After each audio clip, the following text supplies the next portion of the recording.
नमस्कार साथियों, आज एसएससी सीएचएसएल का 8 जुलाई का सभी शिफ्टों का एग्जाम खत्म हो गया है। तो दोस्तों इस वीडियो में हम लोग थर्ड और फोर्थ शिफ्ट के जीके जीएस के सभी क्वेश्चन का एनालिसिस करेंगे। आपको बता दें साथी, सबसे पहले हम लोग थर्ड शिफ्ट के सभी जीके के क्वेश्चन पढ़ेंगे, उसके बाद फोर्थ शिफ्ट के सभी क्वेश्चन को एनालिसिस करेंगे। आपको बता दें साथी, अगर आप लोग एसएससी सीएचएसएल के हर एक शिफ्ट का एनालिसिस करना चाहते हैं तो चैनल को सब्सक्राइब कीजिएगा।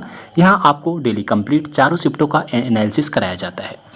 तो आज का साथी पहला क्वेश्चन पूछा गया था थर्ड शिफ्ट में, जनगणना 2011 के अनुसार भारतीय राज्यों में बाल लिंगानुपात कितना है। तो देखिए साथी, जनगणना से हर एक शिफ्ट में आपका आज दो क्वेश्चन पूछा गया। बहुत इजी क्वेश्चन पूछे गए थे। 2011 के अनुसार भारतीय राज्यों में बाल लिंगानुपात पूछा गया था, जो कि साथी 927 पहले था। अब इसका जो है राइट आंसर 919 बिल्कुल सही था। किस तरीके से था आपको बता दें, 2001 की जनगणना में भारत का जो बाल लिंगानुपात था वो 927 था, लेकिन 2011 के अनुसार पूछा गया था। तो यह जनगणना में इस बार जो है घट करके 9 से 19 रह गया था। यानी 2011 के अनुसार भारतीय राज्यों में जो बाल लिंगानुपात है वो साथी 919 है। तो 919 इसका करेक्ट आंसर था। अगला क्वेश्चन जनगणना का था, जनगणना 2011 के अनुसार 10 लाख से कम आबादी वाला राज्य कौन सा है। आपको हमने पहले भी बताया था, क्वेश्चन साथी रिपीट हो रहा है। यह क्वेश्चन आज रिपीट हुआ है। अभी आपका पहले शिफ्ट में पूछा गया था किस राज्य की जनसंख्या सबसे कम है, तो इसमें आपका सिक्किम बिल्कुल सही था। सिक्किम इसका आंसर होगा। 2011 की जनगणना के अनुसार सिक्किम भारत का सबसे कम जनसंख्या वाला राज्य है। वहीं अगर पूछा जाए सबसे अधिक जनसंख्या वाला राज्य कौन सा है, तो उत्तर प्रदेश है। उत्तर प्रदेश सबसे ज़्यादा जनसंख्या वाला राज्य है। नेक्स्ट क्वेश्चन साथी पूछा गया था, रण उत्सव किस राज्य में मनाया जाता है।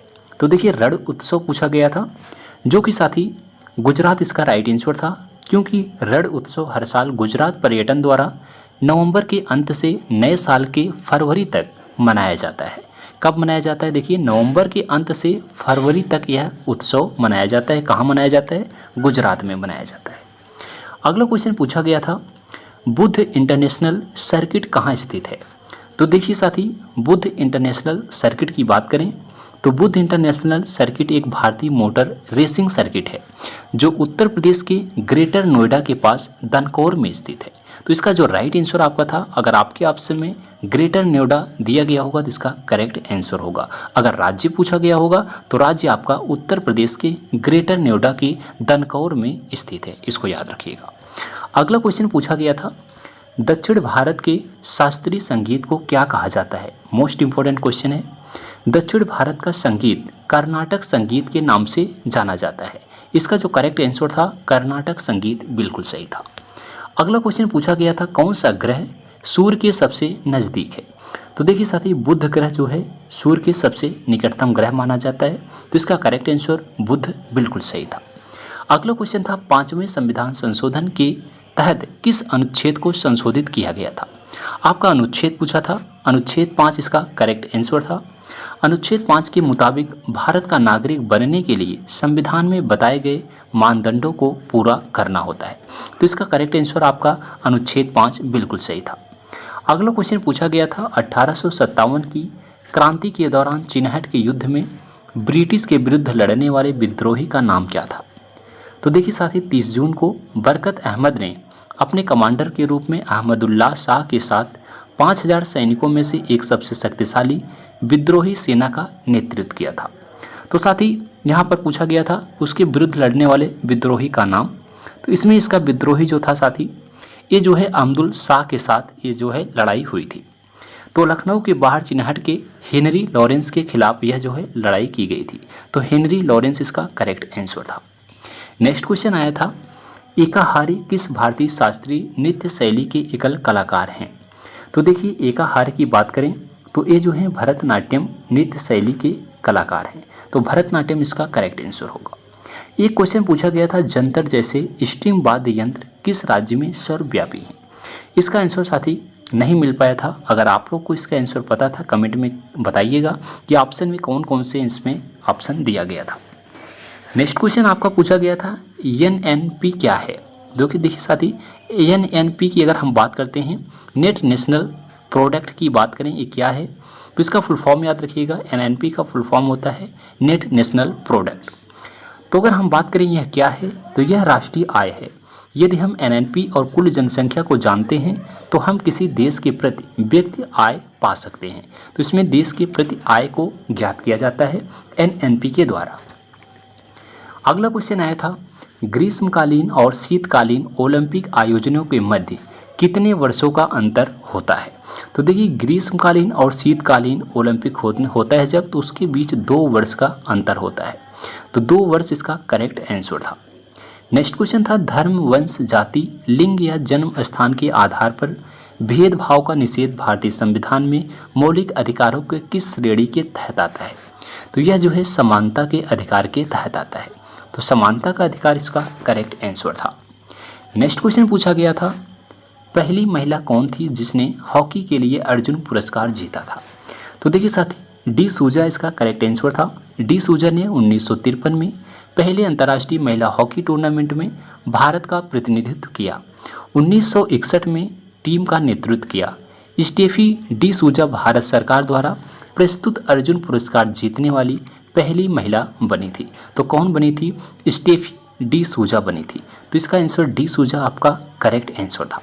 तो साथ ही ये सभी क्वेश्चन आज 3rd शिफ्ट में पूछे गए थे। अब हम बात करते हैं 4th शिफ्ट की। तो साथियों, अब आइए हम बात करते हैं आज की 4th शिफ्ट की। तो साथ ही 4th शिफ्ट में आज कुछ क्वेश्चन मिले थे, पूरा क्वेश्चन नहीं मिल पाया है। जो क्वेश्चन मिले हम आपको सभी क्वेश्चन को बताने का प्रयास करते हैं। पहला क्वेश्चन इसमें पूछा गया था साथी, जनगणना 2011 के अनुसार भारत की 10 की वृद्धि दर लगभग कितनी थी? तो देखिए, यह भी क्वेश्चन आपका रिपीटेड क्वेश्चन है। आपको बता दें 2011 में भारत का जनसंख्या घनत्व 382 प्रति वर्ग किमी, 10 की वृद्धि 17.72% थी। तो इसका करेक्ट आंसर जो था वो आपका 17.72% बिल्कुल करेक्ट आंसर था। आपको बता दें साथी, आज जो चारों शिफ्ट का एग्जाम हुआ था उसमें से साथी हर एक शिफ्ट में आपके कम से कम 12 से 15 क्वेश्चन आपका साथी प्रीवियस एग्जाम से ही देखने को मिल रहा है। साथ ही अगर आप लोग का एग्जाम अभी तक नहीं हुआ है, बस आप लोग क्या कीजिएगा, प्रीवियस ईयर के जितने भी जीके जीएस के क्वेश्चन पूछे गए थे सभी क्वेश्चन को आप लोग अपने एग्जाम से पहले रिवीजन करके जाइएगा। आपको साथ ही आधा क्वेश्चन, कम से कम 25 क्वेश्चन में 15 क्वेश्चन आपका वहीं से देखने को मिलेगा। क्योंकि साथ ही जो आपका पंचवर्षीय योजना, जनगणना, आपका लोक नृत्य और आपका आर्टिकल के क्वेश्चन, सभी क्वेश्चन आपके प्रीवियस ईयर से ही देखने को मिल रहे हैं। अगर साथ ही आप लोग प्रीवियस ईयर के जीके जीएस के क्वेश्चन का पीडीएफ लेना चाहते हैं तो साथ ही हमने पीडीएफ तैयार कर दिया है। एक बार आपको पीडीएफ के बारे में बता देते हैं। तो साथ ही यह पीडीएफ आपका अगस्त 2023 का है, यानी साथ ही जो 2023 के अगस्त महीने में आपका एसएससी सीएचएसएल का एग्जाम हुआ था उसके क्वेश्चन पेपर हैं। तो इसमें साथ ही आपके 40 शिफ्ट का एग्जाम हुआ था। 40 शिफ्टों में लगभग साथ ही आपके 500 से ज़्यादा जीके जीएस के क्वेश्चन पूछे गए थे। तो इस पीडीएफ में आपको साथ ही 500 से ज़्यादा जीके जीएस के क्वेश्चन साथ ही हिंदी माध्यम में दिए गए हैं। सभी प्रश्नों के उत्तर जो हैं साथ ही वो एक्स्ट्रा फैक्ट के साथ दिए गए हैं। यहाँ से साथ ही आपके एग्जाम में जो है हर एक शिफ्ट में 6 से 7 क्वेश्चन डायरेक्ट देखने को मिल रहा है। अगर साथ ही इस पीडीएफ को आप लोग लेना चाहते हैं तो इस दिए गए व्हाट्सएप नंबर पर आप मैसेज करके मात्र साथ ही 20 रुपये के न्यूनतम शुल्क में इस पीडीएफ को प्राप्त कर सकते हैं। तो साथ ही पीडीएफ लेने के लिए व्हाट्सएप नंबर पर मैसेज कीजिएगा, सभी जानकारी आपको मिल जाएगी। आइए साथ ही अब हम लोग नेक्स्ट क्वेश्चन को देखते हैं। अगला क्वेश्चन पूछा गया था, किस सुल्तान ने दिल्ली से दौलताबाद राजधानी स्थानांतरित की थी? यानी दिल्ली का कौन सा सुल्तान था जिसने दौलताबाद से अपनी राजधानी जो है दिल्ली से दौलताबाद स्थानांतरित की थी? तो 1329 ईस्वी में मोहम्मद बिन तुगलक ने अपनी राजधानी दिल्ली से महाराष्ट्र में देवगिरी के केंद्र में और अधिक स्थानांतरित कर दी, जिसका नाम बदलकर दौलताबाद कर दिया गया था। इसका जो करेक्ट आंसर था वो आपका मोहम्मद बिन तुगलक बिल्कुल सही था। यानी मोहम्मद बिन तुगलक ने साथ ही अपनी जो है राजधानी दिल्ली से दौलताबाद स्थानांतरित की थी। अगला क्वेश्चन आया था, मौलिक अधिकार किस अनुच्छेद में है? तो देखिए, मौलिक अधिकार की अगर हम बात करते हैं, मौलिक अधिकार भारत के संविधान के भाग 3 अनुच्छेद 12 से 35 के वर्णित भारतीय नागरिकों को प्रदान किए गए वे अधिकार हैं जो सामान्य स्थिति में सरकार द्वारा सीमित नहीं किए जा सकते और जिनकी सुरक्षा का प्रहरी सर्वोच्च न्यायालय है। नेक्स्ट क्वेश्चन पूछा गया था, भारतीय संविधान द्वारा मूल रूप से कितने मौलिक अधिकारों को मान्यता मिली है? तो देखिए, अच्छा क्वेश्चन है। संविधान के भाग 3 अनुच्छेद 12 से 35 के तहत प्रत्येक नागरिकों को 6 मौलिक अधिकार प्रदान किए गए हैं। कुल 7 अधिकार मूल रूप से संविधान द्वारा प्राप्त किए गए थे। तो इसका जो करेक्ट आंसर था वो आपका 7 बिल्कुल सही था। 7 मौलिक अधिकारों को मान्यता दी गई थी। नेक्स्ट क्वेश्चन आया था साथी, डोल यात्रा उत्सव किस राज्य से संबंधित है? तो देखिए साथी, डोल यात्रा की अगर हम बात करें, डोल यात्रा जो है, डोल उत्सव बंगाल में होली से एक दिन पहले मनाया जाता है। तो कहाँ का है? पश्चिम बंगाल का है। लेकिन साथी अगर आपके ऑप्शन में पश्चिम बंगाल ना हो तो आपका आंसर जो है साथी वो असम बिल्कुल सही होगा, क्योंकि असम में जो है डोल यात्रा मनाया जाता है। तो असम भी इसका करेक्ट आंसर हो सकता है। अगर आपके ऑप्शन में बंगाल ना दिया गया होगा तब, तो असम आपका दूसरा आंसर होगा, इसको याद रखिएगा। नेक्स्ट क्वेश्चन आपका था, खेलो इंडिया यूथ गेम्स 2023 का आयोजन कहाँ हुआ था? तो देखिए, खेलो इंडिया यूथ गेम यानी कि IYG की बात करें, 2023 का आयोजन 19 से 31 जनवरी तक, 19 से 31 जनवरी 2024 तक तमिलनाडु के 4 शहरों में आयोजित हुआ था। आपका चेन्नई, आपका त्रिची, मुदेरो और कोयम्बटूर में किया गया था। तो इसका आयोजन कहाँ हुआ था? तो तमिलनाडु में हुआ था। नेक्स्ट क्वेश्चन आया था साथी, बल का सूत्र क्या होता है? तो देखिए, बल की अगर हम बात करते हैं तो बल का सूत्र बल द्रव्यमान गुणे त्वरण के बराबर होता है। यानी साथी बल का जो है, जो आपका सूत्र होता है F = m/a होता है। तो इसका मतलब हो गया बल यानी फोर्स = मास यानी द्रव्यमान गुणे एक्सेलरेशन यानी त्वरण। तो इसका फार्मूला F = ma इसका फार्मूला होता है। अगला क्वेश्चन आपका ब्रह्म समाज से रिलेटेड पूछा गया था। ब्रह्म समाज का मुख्यालय कहाँ है या फिर इसकी स्थापना किसने की थी? इस टाइप का क्वेश्चन पूछा गया था। तो ब्रह्म समाज हिंदू धर्म के भीतर एक आस्तिक आंदोलन था। इसकी स्थापना 1828 में राजा राम मोहन राय ने कलकत्ता में किया था। अब यहाँ से क्वेश्चन आएगा, ब्रह्म समाज की स्थापना कब हुई थी? तो आपका पहला क्वेश्चन क्लियर होना चाहिए, 1828 में हुई थी। ब्रह्म समाज की स्थापना कहाँ हुई थी? इसको याद रखिएगा। दूसरा क्वेश्चन आपका बनेगा, तो याद रखिएगा साथी, कोलकाता में हुई थी। तो कोलकाता इसका आपका आंसर होगा। तीसरा आएगा, ब्रह्म समाज की स्थापना किसने की थी? तो साथी याद रखिएगा, राजा राम मोहन राय ने की थी। तो साथी यहाँ से आपके 3 क्वेश्चन क्लियर होते हैं, जो कि आपके हर एक एग्जाम में यहाँ से क्वेश्चन देखने को मिलता है। तो साथी आज के ये सभी क्वेश्चन थे। जो क्वेश्चन हमें प्राप्त हुए, हमने आपको सभी क्वेश्चन को बताने का प्रयास किया।